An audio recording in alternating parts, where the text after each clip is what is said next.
तो मैंने आपको बताया था कि जो हमारा न्यूक्लिक एसिड होता है वो कैसे बनता है। न्यूक्लिक एसिड बनाने के लिए बहुत सारे न्यूक्लियोटाइड कंबाइन होते हैं, तब हमारा एक न्यूक्लिक एसिड बनता है, डीएनए या आरएनए। न्यूक्लिक एसिड बनता है हमारा न्यूक्लियोटाइड से, और न्यूक्लियोटाइड बनता है न्यूक्लियोसाइड प्लस फॉस्फेट से। और न्यूक्लियोसाइड कैसे बनता है? शुगर प्लस नाइट्रोजनस बेस से। नाइट्रोजनस प्यूरिन पिरामिड ने समझाया था, AgCUT। यूरासिल बस आरएनए में होगा, थायमिन डीएनए में होगा। ठीक है, ये सब मैंने आपको अच्छे से समझाया था, अगर किसी के दिमाग में घुसा होगा वरना तो सब कुछ निकल गया होगा दिमाग से, राइट। तो ये चीज़ अब मैं दोबारा समझा रही हूँ, अब तो याद कर लो कि प्यूरिन में एडिनाइन और गुआनिन होता है, और पिरामिडिन में साइटोसिन, यूरासिल और थायमिन होता है। ठीक है, जब आप इसे लिखोगे ना, लिख लिख के याद करोगे, तब आपको अच्छे से समझ में आएगा। समझ में आया आपको? नहीं आया तो अभी लिखो, 2 बार लिखो। मैंने भी 2-3 बार लिखा है, तब मुझे याद हुआ है।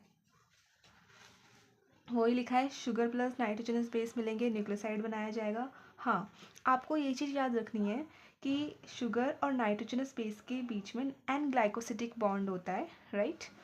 ये जो एन ग्लाइकोसिटिक बॉन्ड है, nitrogenous base link to OH of 1 carbon sugar. Sugar का जो फर्स्ट कार्बन होगा उससे अटैच होता है ये नाइट्रोजनस बेस, ठीक है, और वाटर रिमूव होता है।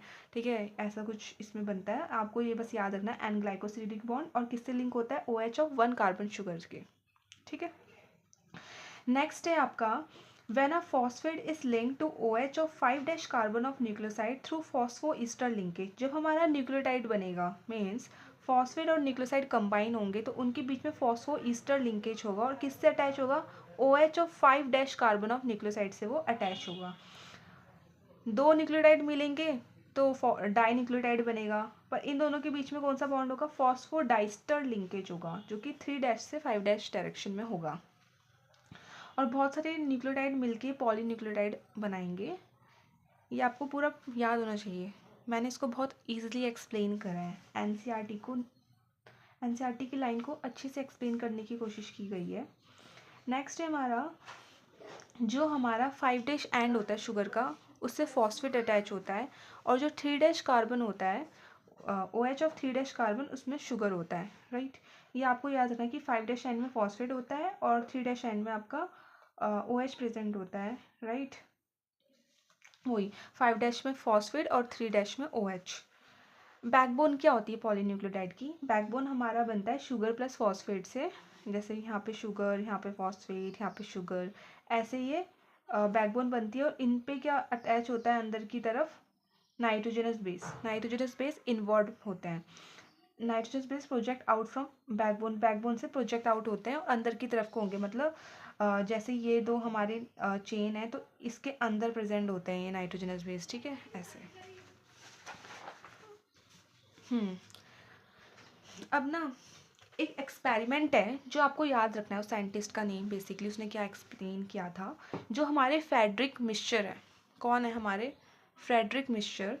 इन्होंने 1869 में बताया कि न्यूक्लियस के अंदर ना कुछ एसिडिक सब्सटेंस है, जिसको उन्होंने नाम दिया था न्यूक्लिन। जिसे आज के टाइम पे हम डीएनए बोलते हैं ना, उस समय इन्होंने उसका नाम न्यूक्लियन दिया था, कि कुछ ना कुछ एसिडिक मटेरियल है न्यूक्लियस के अंदर, ये उन्होंने बताया।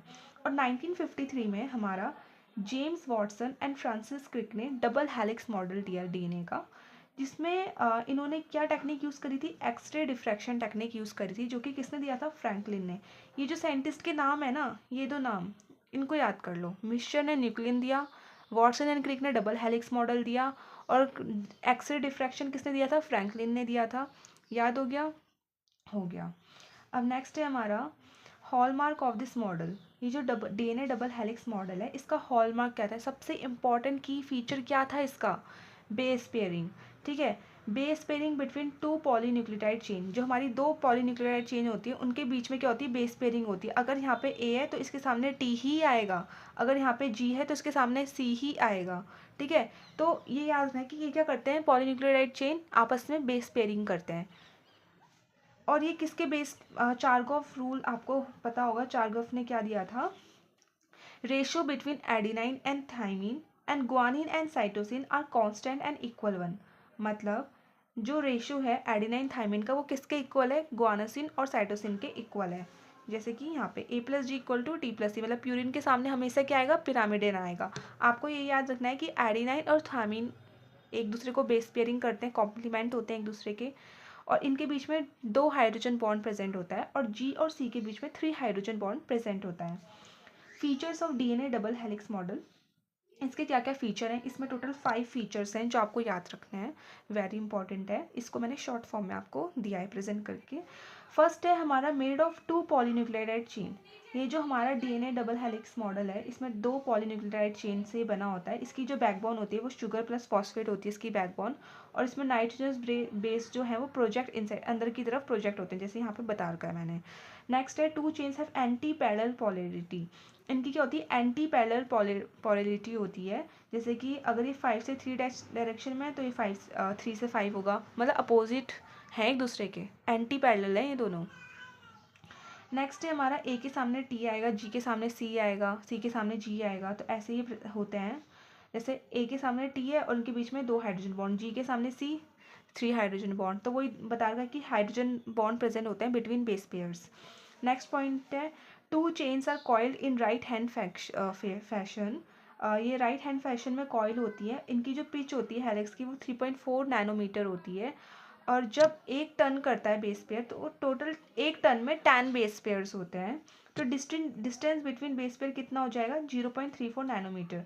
हमने 3.4 नैनोमीटर को 10 से मल्टीप्लाई कर दिया, तब हमारा ये आ जाएगा।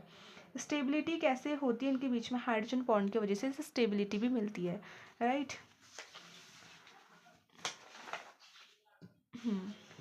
अब है हमारा सेंट्रल डोग्मा क्या होता है। ठीक है, सेंट्रल डोग्मा में एक पूरा बताएंगे हम, लाइक होता क्या है बेसिकली।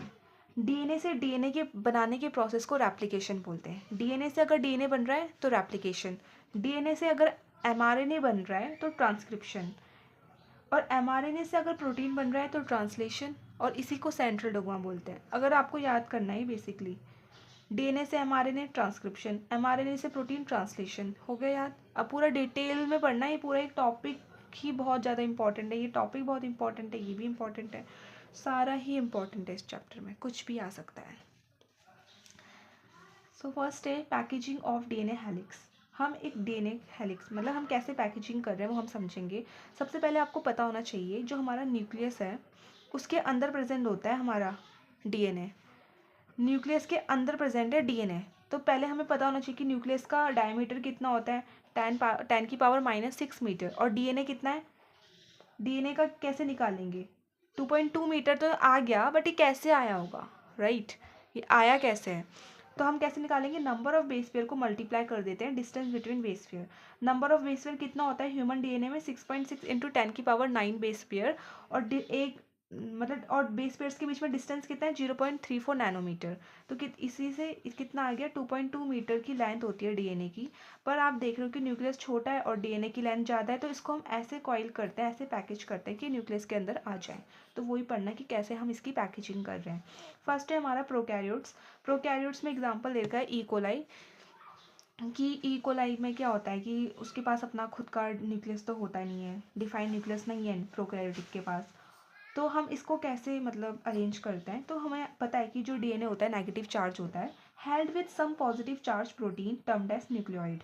इसको हम कैसे, अब डीएनए नेगेटिव है तो obviously negative positive attract each other. अब पॉजिटिव चार्ज प्रोटीन ले लिया हमने बीच में, उसकी तरफ डीएनए अपने आप को रैप कर लेगा और न्यूक्लियोइड बना देगा। तो DNA in nucleoid is organised in large loop held by protein. तो ऐसे प्रोकैरियोटिक अपना डीएनए करता है अरेंज, ठीक है। अब नेक्स्ट है यूकैरियोटिक की बात कर रहे हैं। यूकैरियोटिक में क्या होता है, यूकैरियोटिक में हिस्टोन्स प्रोटीन प्रेजेंट होते हैं। हिस्टोन प्रोटीन हमारे पॉजिटिव चार्ज के होते हैं, और ये हमारा बेसिक प्रोटीन है क्योंकि इसमें क्या प्रेजेंट होता है, लाइसिन आर्जिनिन। लाइसिन आर्जिन क्या है, अमीनो एसिड है, और कैसा अमीनो एसिड है, बेसिक अमीनो एसिड है, इसलिए हिस्टोन को बेसिसिटी प्रोवाइड करते हैं। ये लाइसिन और आर्जिनिन हमने बायोमॉलिक्यूल्स में भी पढ़ा है, इसीलिए मैं बोल रही हूँ कि पहले आप मेरा बायोमॉलिक्यूल वाला लेक्चर देखो, तब ये लेक्चर अटेंड करो, तब आपको अच्छे से समझ में आएगा न्यूक्लियोसाइड क्या है, न्यूक्लियोटाइड क्या है, सब कुछ डिटेल में समझाया गया है उधर। यहाँ पे भी मैंने सब कुछ समझाया, ज़रूरत नहीं है वैसे देखने की, खुद के ऊपर है। ये है कि एक साथ 2-2 चैप्टर अगर रिवाइज हो जाएंगे तो आप ही का बेनिफिट है। अब देखो यहाँ पे समझ लिया कि हिस्टोन्स क्या होते हैं, बेसिक प्रोटीन होता है। अब हमें पता है कि हमारा जो डीएनए है वो हमारा नेगेटिव है, हिस्टोन हमारा पॉजिटिव है, तो ऑब्वियसली डीएनए को हिस्टोन के ऊपर रैप कर रहा है, ठीक है। तो हिस्टोन हमारा ऑक्टेमेर होता है, इसमें 8 यूनिट्स होती हैं हिस्टोन्स की। DNA wrapped around positive charge histone octamer to form structure called nucleosome. जब हमारा डीएनए रैप करता है हिस्टोन्स के ऊपर तो एक स्ट्रक्चर बनाता है न्यूक्लियोसोम, जिसको हम क्या बोलते हैं, न्यूक्लियोसोम। ये आपको देख रहा है पिंक पिंक कलर का ये डीएनए, इसको हमने इस हिस्टोन के ऊपर रैप करा है, इसी को हम न्यूक्लियोसोम बोलते हैं। और न्यूक्लियोसोम अपने अंदर कंटेन करता है 200 बेस पेयर, राइट। कितने बेस पेयर कंटेन करता है, 200 बेस पेयर कंटेन करता है ऑफ डीएनए हेलिक्स।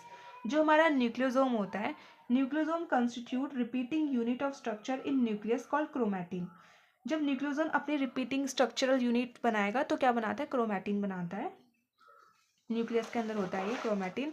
अब होता क्या है, द न्यूक्लियोसोम, नीचे करती हूँ थोड़ा, हाँ, nucleosomes in chromatin are seen as beads on string.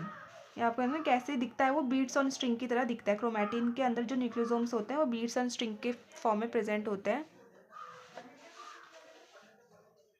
जब हम क्रोमैटिन को कंडेंस्ड करते हैं मेटाफेज स्टेज में, हम क्रोमैटिन को क्या करते हैं, कंडेंस करते हैं, तो हमारा क्या बनता है, क्रोमोसोम बनता है, ठीक है।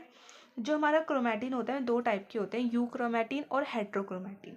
यू क्रोमैटिन हमारा लूजली पैक्ड क्रोमैटिन होता है और लाइट स्ट्रेन होता है, लाइट कलर का होता है। और जो हमारा हेट्रोक्रोमैटिन है वो हमारा डेंसली पैक्ड होता है और डार्क कलर का होता है। यू क्रोमैटिन हमारा ट्रांसक्रिप्शनली एक्टिव होता है और हेट्रोक्रोमैटिन हमारा इनएक्टिव होता है, ठीक है। इसको याद करना है कि कौन सा एक्टिव है कौन सा इनएक्टिव है। तो एक्टिव कौन सा है, यू क्रोमैटिन, हेट्रोक्रोमैटिन हमारा इनएक्टिव है। नेक्स्ट है हमारा रेप्लिकेशन, वेरी वेरी इंपॉर्टेंट। एक काम करते हैं, रेप्लिकेशन को हम इसी में कराएं या अलग से, एक ही में करा देती हूँ ना, फिर अलग अलग वीडियो देखने का मन नहीं करता है, एक में हो तो सब कुछ देख लेते हैं ना आराम से।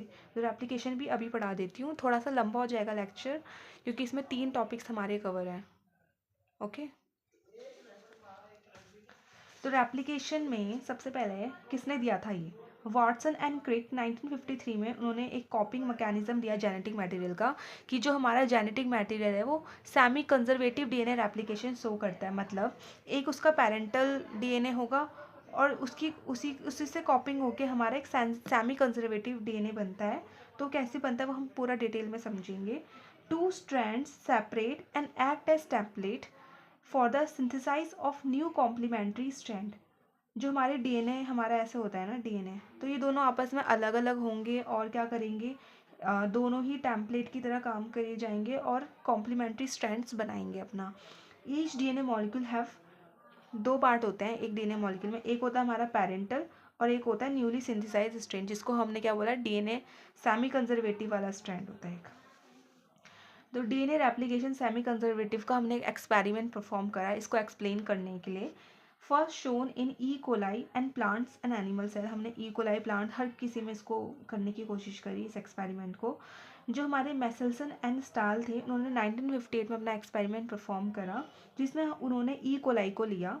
ई कोलाई को उन्होंने, ई कोलाई क्या है, हमारा प्रोकैरियोटिक ऑर्गेनिज्म है।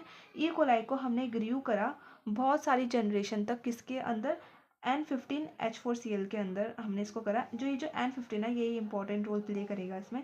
N15 हमारा हैवी आइसोटोप है नाइट्रोजन का। जब इसको हमने बहुत सारी जनरेशन तक इसमें ग्रो करा, इसके मीडियम में ग्रो करा, तो जो हमारा ई कोलाई उसने अपने अंदर डीएनए को किस में कन्वर्ट कर लिया, N15 डीएनए में कन्वर्ट कर लिया।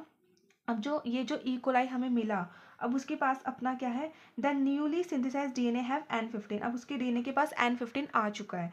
This heavy DNA can be separated from normal one by सीजियल density gradient. हम इसको सेपरेट कर सकते हैं नॉर्मल डीएनए से bye सीजियल density gradient. सीजियल density gradient में क्या होता है, हम डेंसिटी के बेसिस में दोनों को अलग अलग उसमें सेपरेट कर लेंगे, ठीक है। तो इसीलिए हमने ऐसा करा कि हमने N15 वाला लिया कि हम उसको N14 से आसानी से क्या कर सकेंगे, सेपरेट आउट कर सकेंगे। then they transferred the cell into medium with N14H4Cl and took various samples। अब इसी ई कोलाई वाले सेल को किस मीडियम में डाल दिया, N14 वाले मीडियम में डाल दिया। पर अब ये जो ई कोलाई है ना, इसके पास क्या है, N15 वाला DNA है, पर इसको हमने N14 में डाल दिया। तो अब ये कैसे जनरेशन वाइज उसमें क्या क्या सैम्पल्स हमें देखने को मिले वो समझेंगे। इसमें है ये, ठीक है। तो ये देखो, ये N15 वाला DNA है ई कोलाई का, इसके पास हैवी DNA यहाँ पे, हाँ इसके पास क्या है, हैवी DNA है, राइट।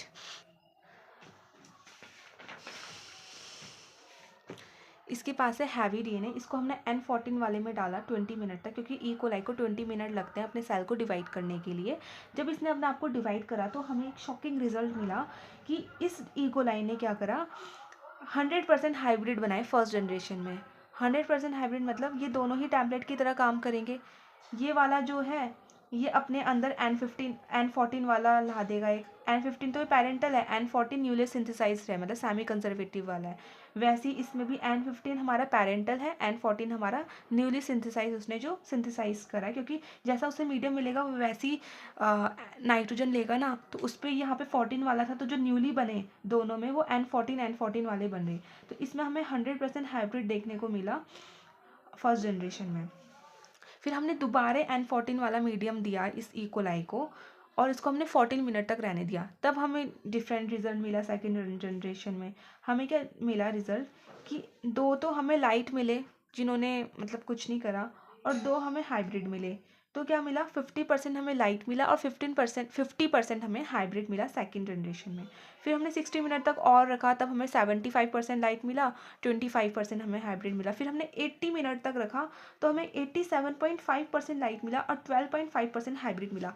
इस पूरे एक्सपेरिमेंट से आपको क्या पता लग रहा है कि जो हमारी हाइब्रिड है ना, वो हर जनरेशन में ना हाफ हाफ डिवाइड हो रही है, मतलब कम हो रही है। 100% था, फिर 100 का 50 हो गया हाइब्रिड, फिर 50 का हमारा 25% हो गया, फिर 25% से हमारा 12.5% हो गया। मतलब हर जनरेशन में उसको 2 से डिवाइड कर दो, मतलब हाफ कर दो उसे, ठीक है। अब कितनी भी जनरेशन दे दो आप आराम से निकाल लोगे। आपको क्या करना है, हाइब्रिड को हाफ करना है और हमारा लाइट को वैसे ही रहने देना है, ठीक है। लाइट हमारा इंक्रीज होगा अगर हमारा हाइब्रिड कम हो रहा है, राइट। तो ये एक्सपेरिमेंट आपको समझ में आ गया होगा। एनसीईआरटी में बहुत डिफिकल्ट बना रखा है, बहुत ज़्यादा। इसको मैंने ईजिली आपको एक्सप्लेन करा है।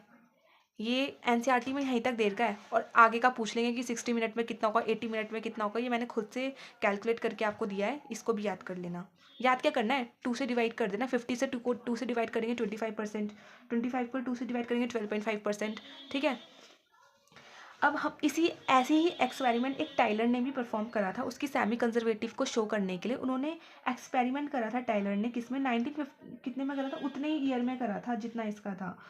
किस में करा था, वीसिया फाबा में करा था। यूजिंग रेडियो एक्टिव थायमिडीन का यूज़ किया था उन्होंने। Prove DNA replicate semi conservatively, वही प्रूव करा इन्होंने। अब हम पढ़ेंगे machinery and enzymes, the machinery and enzymes. तो इसमें क्या है, E coli process of replication require enzymes. Main enzyme क्या होता है हमारा, DNA dependent DNA polymerase, DNA template to catalyse the polymerisation of dNTPs. E coli में हमारा कितना बेस पेयर होता है, 4.6 इंटू 10⁶ बेस पेयर होता है हमारा, राइट। और ह्यूमन में कितना होता है, 6.6 इंटू 10⁹ बेस पेयर। तो complete the process of replication with in 18 minutes. E coli पूरा प्रोसेस 18 मिनट्स में कंप्लीट कर देता है, और 2000 बेस पेयर को वो 1 सेकेंड में कर लेता है। कितना टैलेंटेड है हमारा ई कोलाई, राइट। अब polymerase have to be fast but also accurate. Fast के साथ साथ ना इसको एक्यूरेट भी बहुत होना पड़ेगा, क्योंकि एनी मिस्टेक कॉज म्यूटेशन। अगर वो थोड़ी सी भी गलती करेगा ना, एक ही जगह अगर टी लगा देगा, जी की जगह सी लगा देगा, अगर कुछ भी मिस्टेक करेगा उससे हमारी म्यूटेशन हो जाती है।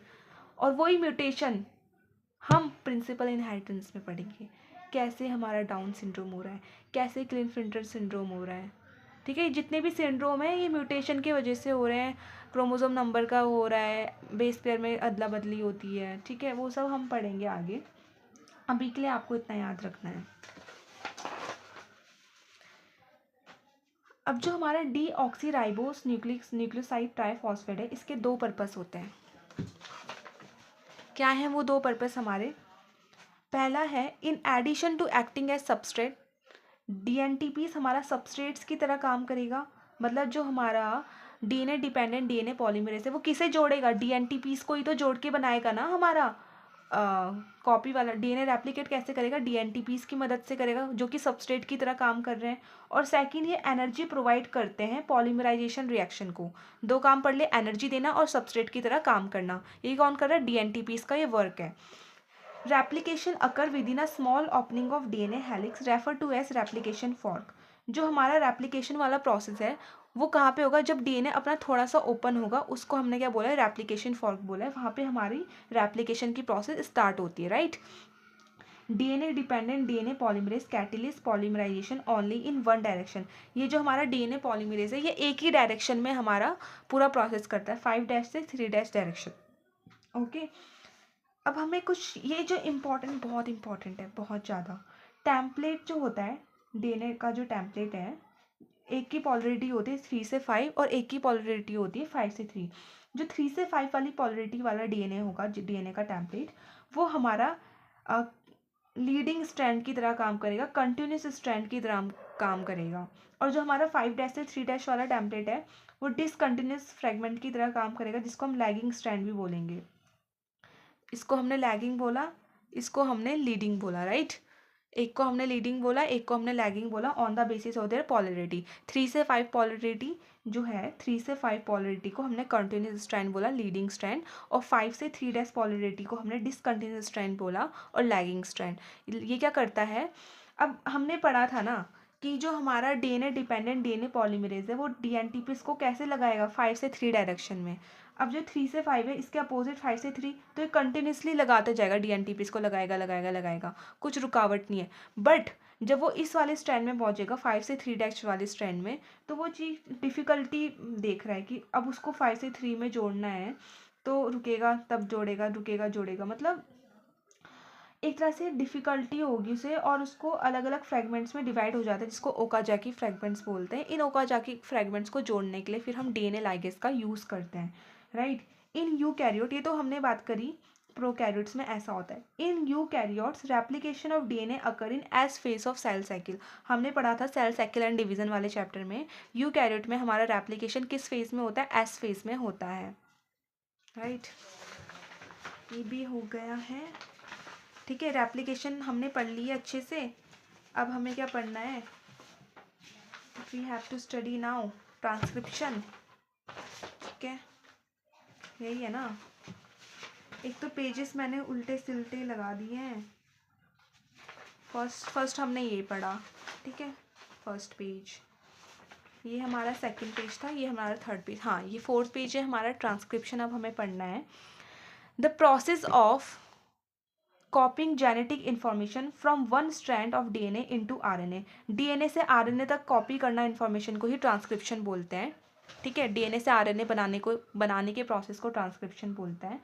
आपको याद रखना है, अभी तक आप पढ़ते थे कि ए के सामने टी आता है, ठीक है, बट जब हम आरएनए में से डीएनए से आरएनए बनाएंगे तो आरएनए के पास तो टी तो होता ही नहीं, उसके पास यू होता है। तो इस कंडीशन में हम ए के सामने यू को लगाएंगे, यूरासिल को लगाएंगे। Adenine complement with uracil in RNA. RNA में क्या होता है? एडिनाइन किसे कॉम्प्लीमेंट करता है? यूरासिल को, राइट। ये इंपॉर्टेंट पॉइंट था।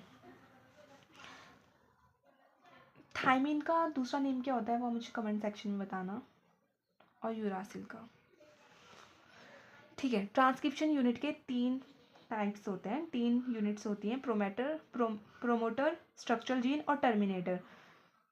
जो हमारा प्रमोटर होता है वो 5' एंड में लगता है, और टर्मिनेटर हमारा 3' एंड में लगता है। ये हम किस उसमें बता रहे हैं? कोडिंग स्ट्रैंड के उसमें बता रहे हैं। अब कोडिंग टेम्पलेट ये क्या होता है ये भी पढ़ना इंपॉर्टेंट है, तो अब समझो। पर आपको याद है ट्रांसक्रिप्शन यूनिट में 3 होते हैं, प्रमोटर, स्ट्रक्चरल जीन, टर्मिनेटर। जो हमारा यहाँ पे देखो कोडिंग स्ट्रैंड और टेम्पलेट स्ट्रैंड क्या होता है? कोडिंग स्ट्रैंड हमारा 5' से 3' एंड वाला पॉलरिटी वाला डीएनए होता है, कोडिंग स्ट्रैंड, जो कि आरएनए के सिमिलर होता है। और टेम्पलेट स्ट्रैंड हमारा कौन सा होता है? जिसकी पॉलरिटी 3' से 5' एंड में होती है, उसको बोलते हैं हम टेम्पलेट स्ट्रैंड, और वो कॉम्प्लीमेंट्री होता है आरएनए के, राइट। आरएनए के अपोजिट बनेगा, मतलब अगर यहाँ पे ए है तो यहाँ पे टी है। ए के सामने टी आता है, बट आरएनए के केस में यहाँ पे यू आ जाएगा, जी के सामने सी, सी के सामने जी, मतलब कॉम्प्लीमेंट करेंगे, अपोजिट आएंगे एक दूसरे के। और पर कोडिंग स्ट्रैंड में क्या होगा, अगर हम इसके बेसिस में अगर हम सीक्वेंसिंग करेंगे डीएनए आरएनए की, अगर यहाँ पे ए है तो यहाँ पे भी ए आएगा, यहाँ पे जी है तो यहाँ पे भी जी आएगा। ठीक है, ये समझ रहे हो ना, समझ में आया ना, अभी आप अच्छे से समझेंगे। तो इसमें हम कौन सा इंजाइम यूज़ करते हैं, इंजाइम हम इसमें यूज़ करते हैं डीएनए डिपेंडेंट आरएनए पॉलीमरेज, क्योंकि हम आरएनए की सिंथेसाइज कर रहे हैं इसलिए हम आरएनए पॉलीमरेज लेंगे, पर डीएनए के ऊपर कर रहे हैं ना, टेम्पलेट तो डीएनए ही है, तो इसलिए डीएनए डिपेंडेंट आरएनए पॉलीमरेज। ये पॉलीमराइजेशन करता है 5 से 3' डायरेक्शन में। The strand that has polarity 3' to 5', जिसकी पॉलरिटी क्या है 3' से 5' वाली पॉलरिटी के ऊपर होती है, ये एक्ट एज टेम्पलेट स्ट्रैंड, ये हमारे टेम्पलेट की तरह काम करेगा। इसी की उसमें हम क्या करेंगे, पॉलीमराइजेशन करेंगे, पर डायरेक्शन क्या होगी उसकी 5 से 3 डायरेक्शन की तरफ को होगी। The other strand with polarity 5 से 3 वाली पॉलरिटी को कोडिंग स्ट्रैंड बोलते हैं, और ये sequence same as RNA, RNA के सीक्वेंस के सिमिलर ही होता है। अब ये देखो, ये जो हमारा प्रमोटर है वो 5' एंड में लगा हुआ है, किसके, कोडिंग स्ट्रैंड के। कोडिंग स्ट्रैंड के 5' एंड में हमारा प्रमोटर है, और कोडिंग स्ट्रैंड के 3' एंड में हमारा टर्मिनेटर है। प्रमोटर और टर्मिनेटर की पोजीशन हम कोडिंग स्ट्रैंड के बेसिस में बता रहे हैं कि 5' एंड में प्रमोटर है, 3' एंड में हमारा टर्मिनेटर है, और बीच में हमारा स्ट्रक्चरल जीन है। अब ये देखो, अगर हमारा टेम्पलेट स्ट्रैंड 3 से 5 है, तो जो हमारा डीएनए, जो हमारे डीएनए डिपेंडेंट आरएनए पॉलीमरेज है, वो किस डायरेक्शन में जाएगा, किस डायरेक्शन में जाएगा, 5 से 3 में जाएगा ना, ऐसे में जाएगा ना हमारा, वो जो है इस डायरेक्शन में जाएगा 5 से 3 में, और 3 से 5 क्या इसका टेम्पलेट स्ट्रैंड है, और कोडिंग स्ट्रैंड 5 से 3 है। अब जो हमारा आरएनए बनेगा वो कोडिंग स्ट्रैंड के तो सिमिलर होगा, पर टेम्पलेट स्ट्रैंड के कॉम्प्लीमेंट्री होगा। अब जैसे यहाँ पे टी है तो यहाँ पे ए आ जाएगा, यहाँ पे ए है तो यहाँ पे यू आएगा, नॉट थाइमीन, बताया था आरएनए में यूरैसिल आता है, ए यू सी जी, ये तो इसके अपोजिट हो गया, पर कोडिंग स्ट्रैंड के सिमिलर होगा, ए है तो ए आएगा, टी है तो यू आएगा, टी का टी नहीं आएगा ना, क्योंकि टी होता ही नहीं है आरएनए में, आरएनए में यूरासिल होता है। कितनी बार बोलूँ, समझ में आ जाना चाहिए। अब अगर इतनी बार समझाने के बाद भी अगर कोई गलत करता है तो वो बहुत बड़ा गधा होगा, क्योंकि मैंने बहुत बार बता दिया कि यूरासिल आता है आरएनए में, और थाइमीन हमारा डीएनए में आता है, और टेम्पलेट स्ट्रैंड हमारा 3 से 5 डायरेक्शन में होता है, और कोडिंग स्ट्रैंड हमारा 5 से 3 डायरेक्शन में होता है। ये जो डायरेक्शन है ये आपको याद रखनी है, रट लो इन्हें अच्छे से, किस डायरेक्शन में क्या है।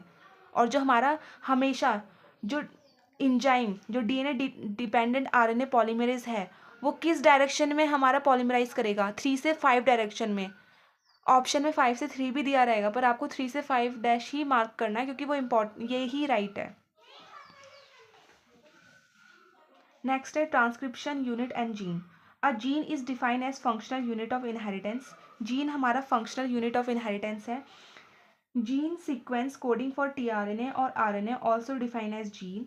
सिस्ट्रोन क्या होता है, segment of DNA coding for polypeptide. Cistron क्या होता है, एक डीएनए का सेगमेंट होता है जो कोड करता है पॉलीपेप्टाइड के लिए। नेक्स्ट है the structural gene in transcription unit equal to monocistronic. Monocistronic इसमें देखने को मिलता है, यूकैरियोट में देखने को मिलता है, और पॉलीसिस्ट्रॉनिक कंडीशन हमारी प्रोकैरियोटिक में देखने को मिलती है। यूकैरियोटिक में मोनोसिस्ट्रॉनिक होता है, उसका कोडिंग सीक्वेंस एक्सॉन होता है। एक्सॉन बस आपको आरएनए में देखने को मिलेगा, और एक्सॉन को इंटरप्ट कौन करता है, इंट्रॉन करता है। इसको अच्छे से अभी हम आगे पढ़ेंगे, ठीक है। इसको एक्सॉन इंट्रॉन क्या है, स्प्लाइसिंग क्या होती है, कैपिंग, टेलिंग, वो सब इस टॉपिक को हम अभी अच्छे से नेक्स्ट टॉपिक में पढ़ेंगे, ठीक है। टाइप्स ऑफ आरएनए, आरएनए हमारे 3 टाइप्स के होते हैं, mRNA, tRNA, rRNA. Very important topic है आपका। एमआरएनए को मैसेंजर आरएनए भी बोलते हैं, ये प्रोवाइड करता है टेम्पलेट। एमआरएनए का काम होता है टेम्पलेट प्रोवाइड करना। TRNA transfer RNA, bring amino acid and read genetic code, ये अमीनो एसिड को लाता है और जेनेटिक कोड को रीड करता है, ये टीआरएनए का काम है। आरआरएनए का काम होता है, राइबोसोमल आरएनए बोलते हैं इसे, इसका काम होता है structural and catalytic role during translation. Translation के टाइम पे स्ट्रक्चरल और कैटालिटिक रोल प्रोवाइड करता है। और आरआरएनए हमारा सबसे मैक्सिमम होता है, सबसे ज़्यादा अमाउंट में आरआरएनए होता है, और स्टेबल भी आरआरएनए होता है। टीआरएनए हमारा सबसे स्मॉलेस्ट होता है। अब बात करेंगे ट्रांसक्रिप्शन की प्रोसेस की। ट्रांसक्रिप्शन का प्रोसेस होता कैसे है, आरएनए बनता कैसे है, ठीक है। तो इसके कुछ स्टेप्स हैं, इनिशिएशन, इलॉन्गेशन, टर्मिनेशन। सबसे पहले इनिशिएशन स्टेप में क्या होता है, जो हमारा RNA polymerase, DNA dependent RNA polymerase है, उसके साथ हमारा सिग्मा फैक्टर आके मिलके सिग्मा फैक्टर आता है और उसको जोड़ता है, एक तरह से जोड़ने का काम करता है प्रमोटर। फिर हमारा जुड़ गया आरएनए पॉलीमरेज, खुद से नहीं जुड़ सकता था, उसको सिग्मा फैक्टर, किसी की हेल्प चाहिए थी, तो सिग्मा फैक्टर आता है उसके पास। इसी स्टेप को इसी को हम प्रमोटर बोलते हैं। प्रमोटर आके जुड़ गया। फिर इलॉन्गेशन में क्या होता है, आरएनए पॉलीमरेज डीएनटी पे इसको जोड़ेगा और हमारी एक चेन बना देगा, ठीक है, आरएनए की चेन बना देगा। अब हमारा टर्मिनेशन में क्या होगा, जब हमें आरएनए जितना चाहिए था उतना आ चुका है, तब हमारा आरएनए पॉलीमरेज किसके साथ जुड़ जाएगा, रो फैक्टर के साथ जुड़ जाएगा और टर्मिनेशन कर देगा कि बस अब हमें इतना ही चाहिए। तो 3 स्टेप थे, इनिशिएशन, इलॉन्गेशन, टर्मिनेशन, समझ में आ गया। प्रमोटर में सिग्मा फैक्टर आता है, टर्मिनेशन में रो फैक्टर आता है, याद हो गया। अब आरएनए पॉलीमरेज क्या करता है, catalysing the process of elongation. Elongation का प्रोसेस कौन करता है, आरएनए पॉलीमरेज करता है। बैक्टीरिया में क्या होता है, जो हमारा ट्रांसक्रिप्शन और ट्रांसलेशन है वो एक साथ हो रही होती है। प्रोकैरियोटिक में एक साथ हो रही होती है, पर यूकैरियोटिक में अलग अलग प्रोसेस हैं, अलग अलग जगह होती हैं ट्रांसक्रिप्शन और translation. In eukaryotic there are 2 additional complexities. Eukaryote में क्या होती है, 2 एडिशनल कॉम्प्लेक्सिटीज होती हैं। फर्स्ट है हमारा 3 आरएनए पॉलीमरेज इन न्यूक्लियस। हमारे न्यूक्लियस में 3 आरएनए पॉलीमरेज होते हैं, फर्स्ट, सेकंड, थर्ड। फर्स्ट का अपना काम है, सेकंड का, थर्ड का, सबका अपना अपना काम है। फर्स्ट क्या करता है, ट्रांसक्राइब करता है आरआरएनए को, जिसके अंदर 28S, 18S और 5.8S आते हैं। First for rRNA, second for precursor of mRNA और एचएनआरएनए। आरएनए पॉलीमरेज सेकंड हमारा प्रिकर्सर होता, ट्रांसक्राइब करता है एमआरएनए को और एचएनआरएनए को। और थर्ड आरएनए पॉलीमरेज थर्ड हमारा करता है टीआरएनए को, 5S को और एसएनआरएनए को। ये आपको याद ही करने पड़ेंगे, ये इनके एमसीक्यूज बनते ही बनते हैं, बहुत इंपॉर्टेंट है, बहुत ज़्यादा इंपॉर्टेंट। इसको याद रखो। इसको आप कैसे याद रख सकते हो, रोहित से। रोहित किसी के क्लास में, मेरी क्लास में तो था एक स्टूडेंट रोहित, तो आप इसको ऐसे याद रखो, रोहित, ठीक है। रोहित का जो आर है वो फर्स्ट के लिए फर्स्ट में आ रहा है, ये सेकंड में आ रहा है, ये थर्ड में आ रहा है, ठीक है। रोहित का जो आर है वो आरएनए पॉलीमरेज फर्स्ट में आता है, एचएनआरएनए सेकंड में और टीआरएनए थर्ड में। तो इसको ट्रिक से ऐसे याद कर सकते हो, मेरी ट्रिक थी, आप मतलब कुछ भी बना सकते हो जैसा आपको ठीक लगे, बट इसको याद करना बहुत इंपॉर्टेंट है, सब याद करेंगे इसे, ठीक है। और सेकेंड कॉम्प्लेक्सिटी क्या थी हमारी, primary transcript contain both exon and intron, इसमें दोनों ही प्रेजेंट होते हैं। तो इसकी हमें क्या करनी पड़ती है, स्प्लाइसिंग करनी पड़ती है, इंट्रॉन्स को रिमूव करना पड़ता है। इंट्रॉन्स को हम रिमूव करेंगे और एक्सॉन्स को ज्वाइन करेंगे, क्योंकि एक्सॉन ही बेसिकली हमारा प्रेजेंट होता है ना आरएनए के अंदर। हमारा जो इंट्रॉन्स है उनको हमें हटाना है। अब हम उनको कैसे हटाएंगे, स्प्लाइसिंग करेंगे। तो जो हमारा जो एचएनआरएनए होता है वो अंडरगोज जाता है कैपिंग और टेलिंग वाली प्रोसेस में। एचएनआरएनए से ही हमारा एमआरएनए बनता है। एचएनआरएनए हम किसे बोल रहे हैं, जब उसमें हमारा इंट्रॉन्स भी प्रेजेंट है। जब हम इंट्रॉन्स को हटा देंगे तब हमारा एमआरएनए बनता है, जो हमें बनाना था ना, डीएनए से हमें एमआरएनए बनाना था, पर डीएनए से डायरेक्ट एमआरएनए नहीं बनता है, पहले एचएनआरएनए बनता है, क्योंकि एचएनआरएनए में इंट्रॉन और एक्सॉन दोनों प्रेजेंट है। इंट्रॉन्स को हमें हटाना है। इंट्रॉन को हटाने के लिए हम कैपिंग करेंगे, पहले उसकी मिथाइल ग्वानोसिन ऐड कर देंगे एचएनआरएनए के 5' एंड में। जैसे 5 है, ये 3 है, तो 5' एंड में हम बहुत सारे क्या ऐड कर देंगे, मिथाइल ग्वानोसिन हमने ऐड कर दिया।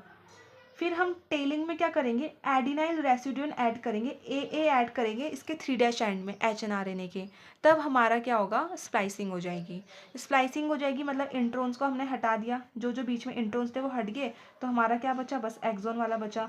एक्सॉन हमारा किस में प्रेजेंट होता है, एमआरएनए में। इसी में सारी इन्फॉर्मेशन वगैरह प्रेजेंट होती है जो कि हमने कॉपी करी थी, ठीक है। अब हमारा ट्रांसक्रिप्शन तो कंप्लीट हो गया थ्रू एनसीईआरटी, जो एनसीईआरटी में था वो सब कुछ कंप्लीट हो चुका है। अब नेक्स्ट लेक्चर में हमें ट्रांसलेशन पढ़ना है, लैकॉप्रोन पढ़ना है, ह्यूमन जीनोम प्रोजेक्ट पढ़ना है, डीएनए फिंगरप्रिंटिंग पढ़ना है, बहुत कुछ पढ़ना है। तो वो लेक्चर तो बहुत इंपॉर्टेंट है, उसको तो करना ही है।